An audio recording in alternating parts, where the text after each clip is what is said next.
P3K yang waktu itu digadang-gadang mau disuplai pemerintah pusat, pemerintah pusatnya juga akhirnya meleburkan ke dana alokasi umum yang seakan-akan ya kuwi ditampanin yang DAU, sedangkan pemerintah daerah tidak siap menerima tenaga P3K, wis ngusul ke akeh-akeh jebule kon biayai dhewe.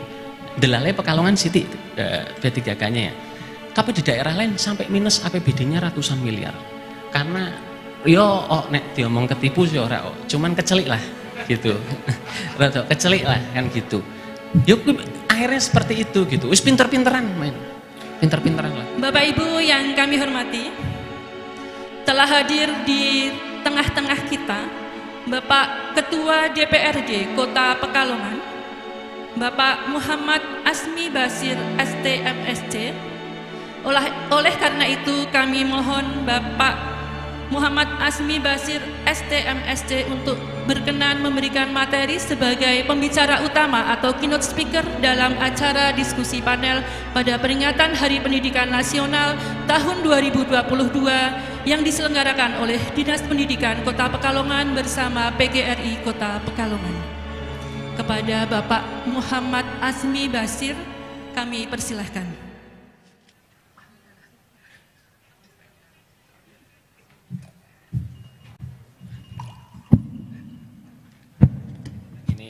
Tidak pakai masker ya, karena kata Pak Jokowi kalau gapnya sudah agak jauh, rada dilonggarkan. Nanti dipertanyakan kan sudah divaksin 2 kali, 3 kali kok masih bermasker terus, Pak, tekan kapan nunggu COVID? Bismillahirrahmanirrahim. Assalamualaikum warahmatullahi wabarakatuh. Yang terhormat Ibu Sekda Kota Pekalongan, kangen saya sama Bu Sekda ini. Jadi setiap momen saya bertemu beliau itu jadi seperti momen orang pacaran gitu loh, yang lama tidak berjumpa. Apalagi membahas anggaran kan ini, jadi kangennya nambah saya. Yang saya hormati Pak Zainul Hakim selaku Kepala Dinas Pendidikan, Pak Budi Kepala Disperinaker ya, yang komite yang juga mewakili komite. Bapak Ibu pejabat dari Pemkot yang tidak bisa saya sebutkan satu persatu, ada Bu Ayu Sekretaris BPKAD, perwakilan dari kepala sekolah, dari LSM, organisasi profesi guru, dan juga media serta seluruh hadirin yang terhormat yang sudah datang ke sini. Saya ucapkan terima kasih, semoga kita semua diberikan kesehatan dan lindungan dari Allah Subhanahu wa Ta'ala, serta bisa mendapatkan manfaat yang banyak dari acara pada siang hari ini.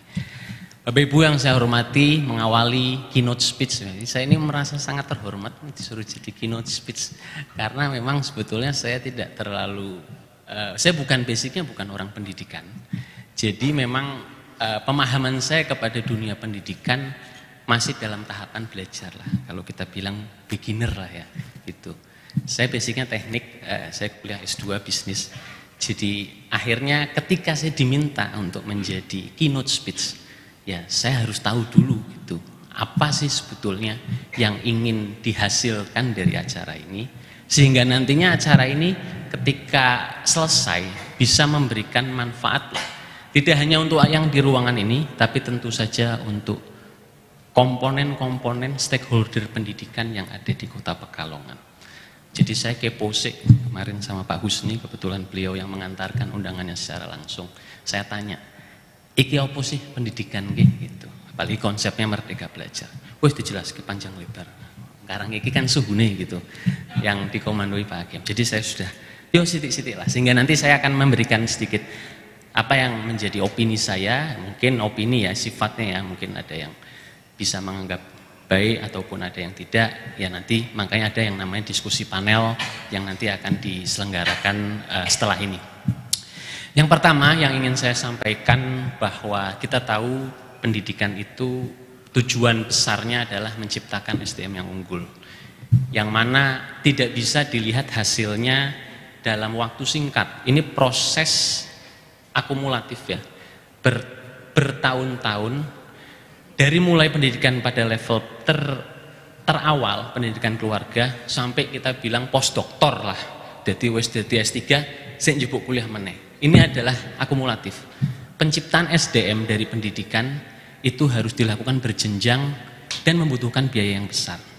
Ini diamanatkan dalam Undang-Undang Dasar dan juga Undang-Undang tentang Sistem Pendidikan Nasional serta turunan-turunannya, yang mana jelas di situ tujuannya adalah menciptakan SDM yang bermutu dan juga didampingi oleh bagaimana penganggarannya. Kenapa SDM itu penting? Bapak Ibu yang saya hormati, negara, kita bicara konsep negara dulu ya, walaupun skupnya Kota Pekalongan. Negara itu bisa besar, nomor satu adalah karena SDM-nya, nomor satu. Saya dulu kuliah di Singapura. Singapura tidak punya apa-apa Bapak Ibu, isinya pendatang semua. Tapi mereka mengedepankan bagaimana pendidikan di negara itu bisa menciptakan SDM yang unggul, sehingga SDM ini bisa lari kemana-mana. Ini konteksnya bukan konteks dalam satu negara saja, tapi konteksnya internasional. Sehingga akhirnya penciptaan SDM yang berkualitas itu menguntungkan untuk negaranya. Kalau kita lihat dari semua ukuran indeks lah ya, kecuali indeks kebahagiaan, karena indeks kebahagiaan tidak semua negara memakai indeks itu. Singapura pasti ada di peringkat tertinggi, entah itu untuk pendidikan, mungkin top 5, top 10 lah gitu. Bagaimana integritas dari birokrasi, terus kemudahan perizinan semua, pasti ada di kisaran situ. Ini tidak mungkin tercipta tanpa SDM. Kalau kita bilang bagaimana SDM itu dibentuk, terus kita sekarang bilang pada konsep digitalisasi ya. Dengan digitalisasi maka mempermudah semuanya. Itu tidak. Ini dalam teori yang ada ya. Digitalisasi dalam hal apapun itu tidak menguatkan suatu sistem, tidak menguatkan suatu sistem, hanya menguatkan rasanya di situ. Artinya apa? Nek neng jerone SDM is bodol, ya kuwi tambah bodol. Kira-kira seperti itu gitu. Jadi tidak mungkin sistem itu akan baik hanya dengan dikasih hiasan-hiasan, tidak mungkin. Wis kuwi mustahil. Kuwi adalah teorinya yang menyatakan seperti itu dalam teori birokrasi, khususnya teori birokrasi yang memang pernah saya baca gitu. Jadi sehingga pendidikan itu penting, dan pendidikan ini adalah jangka panjang dan masuk dalam indikator-indikator yang dipakai oleh pemerintah dalam ketercapaian program dan tujuan. Ada yang IPM kan seperti itu, yang komponennya ada pendidikan, kesehatan, dan juga belanja dari masyarakat kepada daerah itu. Nah, oleh karena itu kita harus satu frame dulu, sama-sama memikirkan bagaimana pendidikan itu khususnya di Kota Pekalongan menjadi lebih baik ke depannya. Yang kedua adalah pembiayaan. Nah, ini anggaran. Ini memang paling menarik kita ngomong anggaran. Apalagi kalau sudah masuk bulan 6, bulan 7 kan sudah kita juga mau membahas anggaran tahun depan. Anggaran kita harus pahami bahwa secara umum negara kita memang terbatas anggarannya. Sehingga supply anggaran di dunia pendidikan sangat tidak bisa bergantung dari pemerintah, khususnya pemerintah daerah. Dalam undang-undang disebutkan bahwa kolaborasi antara pemerintah pusat, pemerintah daerah, dan masyarakat sangat diperlukan untuk menciptakan duit yang cukup lah di situ. Kadang masyarakat mikirnya, amit sewu ya, wah sekolah njaluk duit terus nih, lah padahal sekolah kan gratis, kan gitu. Sedangkan kalau jenengan tahu, wah mesake Bapak Ibu sekalian, saya jenenge tenaga kependidikan yang mananya ASN itu kan ASN paling besar ya Bu Sekda ya, komponennya di Kota Pekalongan kita bilangnya. Kita melihat kesejahteraannya pun sangat susah. Contoh kecilnya ya, kita berbicara dunia pendidikan di Indonesia ya. Tenaga P3K yang waktu itu digadang-gadang mau disuplai pemerintah pusat. Pemerintah pusatnya juga akhirnya meleburkan ke dana alokasi umum yang seakan-akan lah kuwi ditampanin yang DAU. Sedangkan pemerintah daerah tidak siap menerima tenaga P3K, wis ngusul ke akeh-akeh jebule kon biayai dhewe. Delale Pekalongan Siti P3K-nya ya. Tapi di daerah lain sampai minus APBD-nya ratusan miliar. Karena nek diomong ketipu sih ora, cuman kecelik lah gitu. Rada kecelik lah kan gitu. Akhirnya seperti itu gitu. Wis pinter-pinteran main. Pinter-pinteran lah kuwi melakukan geser-geser lah yang seperti itu. Maka penting sekali bagaimana mekanisme pembiayaan pendidikan itu disinergikan antara pemerintah pusat, pemerintah daerah, dan masyarakat. Kalau kita bicara konteks pemerintah pusat, dan pemerintah daerah, maka teman-teman nanti yang di panel yang lebih tahu kan bagaimana meramunya supaya mendapatkan anggaran yang cukup. Kita terima DAK tahun kemarin pendidikan 20, infrastruktur berapa sih Pak? 20-an miliar ya. Itu pun tidak cukup Bapak Ibu. Kalau kita lihat kondisi sekolah-sekolah khususnya yang tergenang wah wis ora kena dikalap. Apake sing sekolah ning kono walaupun ada sistem zonasi pengen mlayune ning SMP 6, SMP 2 gitu. Padahal kan pemerataannya juga perlu gitu. Tapi ya orang Maido juga gitu. Karena melihat kondisi sekolahnya yang jelek gitu. Kan seperti itu. Maka ini penting bagaimana pemerintah pusat, pemerintah daerah disinergikan dengan masyarakat melalui dengan komite sekolah bersama-sama mencarikan suplai dana untuk meningkatkan kualitas pendidikan baik secara infrastruktur untuk tenaga didiknya dan juga kebutuhan-kebutuhan lainnya. Saya cerita sedikit tentang keterbatasan dalam pendidikan. Saya cerita waktu saya kuliah ya. Saya kuliah di Bandung waktu itu. Saya punya teman, miskin sekali, bos. Rai miskin. Bos jadi ngomong kayak ini mohon maaf ya. Ini miskin sekali lah orang ini. Dia berangkat dari Brebes, anak petani. Waktu itu sama satu jurusan sama saya, cukup dekat sama saya dan memang saya pun santai sih. Saya juga waktu itu kan kebetulan bapak saya masih wali kota. Saya juga tidak menganggap bahwa saya anak wali kota waktu itu. Jadi saya itu santai sama dia. Nyanyian biasa. Anda bayangkan bahwa dari kondisi miskinnya itu saya bantu waktu itu. Dia ngelesi anak orang kalau malam kalau ngelesi pakai motor saya pinjemin ke dia. Dengan adanya pendidikan dan dengan adanya dorongan dari diri sendiri, mungkin dari keluarganya, dia melihat bahwa keterbatasan keluarganya, dia harus mengubah kondisi ekonomi keluarganya. Iki bocah bisa lulusnya juga dari ITB, setelah itu mendapatkan kerjaan yang layak. Saya kerjaan investasi. Bayangkan, dari bapak iki petani miskin. Maka ini penting sekali bagaimana dunia pendidikan itu mengubah manusia dari manusia yang tidak bahasanya pada level bawah lah, mengubah derajat hidupnya sendiri dan derajat hidup orang di sekitarnya.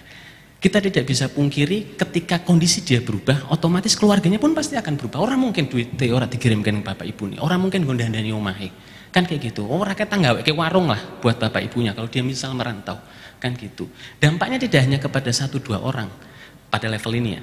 Pada level yang lebih besar mungkin bisa menjadi pejabat negara ataupun bisa menjadi direktur dalam suatu perusahaan, kan gitu. Maka penting bagaimana pembiayaan ini bisa dikondisikan mencari bibit unggul yang kira-kira berpotensi dan direncanakan dalam jangka panjang gitu. Emang keterbatasannya kita berada dalam sistem politik juga yang mana pejabat daerah bisa menjabat 10 tahun. Sedangkan tidak bisa pendidikan melihat itu dalam tempo waktu 10 tahun. Tidak mungkin. Ini jangka panjang gitu.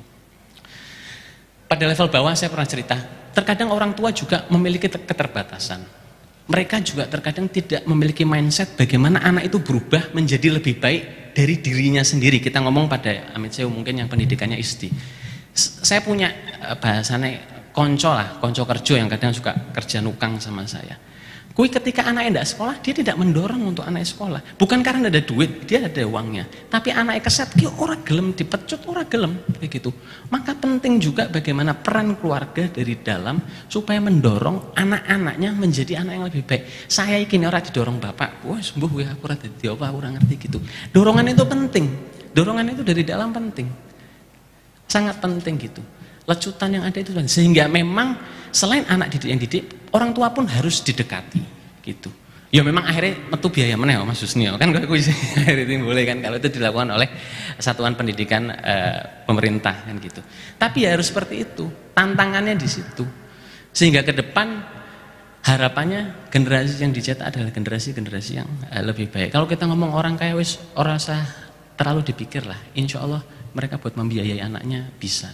Tapi kan yang miskin ini supaya derajat hidupnya lebih naik sehingga nanti angka kemiskinan berkurang, IPM-nya naik, tingkat pengangguran terbuka pun turun, kan kira-kira seperti itu. Apalagi nanti 2045 ada bonus demografi yang mana usia produktifnya 2 kali lipat dari usia tidak produktif. Ini yang harus dimanfaatkan. Gitu. Terakhir tentang pendidikan, tentu harapannya pemerintah bisa semakin giat Bu Sekda ya dengan melakukan diskusi konsep yang matang ini di bawah Pak Zainul Hakim bagaimana satuan-satuan pendidikan ini bisa menjadi ujung tombak, tidak hanya di level Pekalongan, harapannya bisa menjadi satuan pendidikan yang baik Jawa Tengah, insya Allah nasional, dengan disupport biaya-biaya yang insya Allah juga dari Dewan menyetujui lah, ojo khawatir, selama nanti indikator-indikator yang ingin dicapai jelas seperti apa. Dan tentu saja ojo kalian berdoa ya, karena tidak mungkin kita mengubah nasibnya orang, wis diikhtiari orang anggo donga, ya ora bakal berubah. Kan kayak kuwi. Kecenderungannya kalau kita lihat dari data, maka setiap tahun IPM pasti akan meningkat. Hanya kan memang perlu ada sedikit inovasi. Nek biasanya IPM naik 0,5 kan setiap tahunnya kira-kira di luar Covid kemarin agak turun sekitar 0,1 berapa. Maka ke depan bagaimana ini bisa lebih naik. Kita IPM-nya di Jawa Tengah memang pada posisi di atas rata-rata Jawa Tengah. Tapi Jawa Tengah ada 30 kabupaten, 29 kabupaten, 6 kota, 34 ya. Kira-kira ada 6 kota. Di 6 kota kita masih paling bawah IPM-nya. Ini PR. Ini bukan saya mendiskreditkan Kota Pekalongan, tidak. Tapi bagaimana di era kepemimpinan Pak Wali sekarang ini bisa ditingkatkan sesuai dengan target RPJMD. Ini tidak kelihatan Bapak Ibu, data ini tidak bisa dilihat secara kasat mata, nanti kelihatannya nanti berjenjang. Kok katok? Oh, sing numpak motor tambah akeh, berarti masyarakatnya tambah sejahtera, kan gitu. Terus ekonomi tumbuh, tukang batik tambah akeh, tukang babar banyak, buruh-buruh semakin banyak. Artinya industri mulai bermunculan, hotel-hotel keluar. Nanti indikatornya kelihatan kasat matanya itu. Kalau dari data kita tidak bisa menerjemahkan secara langsung, karena itu pakai data dari BPS. Susah untuk melihatnya, tidak gampang. Hanya orang-orang tertentu lah mungkin kayak Bu Sekda yang bisa melihat itu. Cuman kalau kayak saya pun kan juga rada angel siper dulu. Jadi kira-kira itu mungkin gambarannya. Saya doakan bahwa apa yang jenengan laksanakan hari ini wabil khusus kepada teman-teman dari Pemkot menjadi amal jariah dan insya Allah bisa bermanfaat kepada kita semua. Amin, amin ya robbal alamin. Sekali lagi saya ucapkan terima kasih kepada seluruh yang sudah hadir. Jangan lupa tetap semangat, Merdeka Belajar konsepnya bagus. Tentu ini sulitnya memang bergantung sama kebijakan pusat. Harapannya 2024 tidak ada terlalu shifting kebijakan yang ekstrim ya. Nanti kalau Mas Husni jadi sekretaris Dindik juga agak repot nanti kalau shiftingnya terlalu geser banyak. Sehingga perlu memang dipikirkan bagaimana pemerintah daerah melakukan gap-gap dalam peraturan sehingga kalau geser ya orang geser teman-teman lah, yang sudah baik bisa terus dilanjutkan. Itu saja yang bisa saya sampaikan. Sekali lagi saya ucapkan terima kasih kepada semua yang hadir. Mohon maaf kalau ada salah-salah kata. Alafu minkum billahi taufiq wal hidayah. Assalamualaikum warahmatullahi wabarakatuh.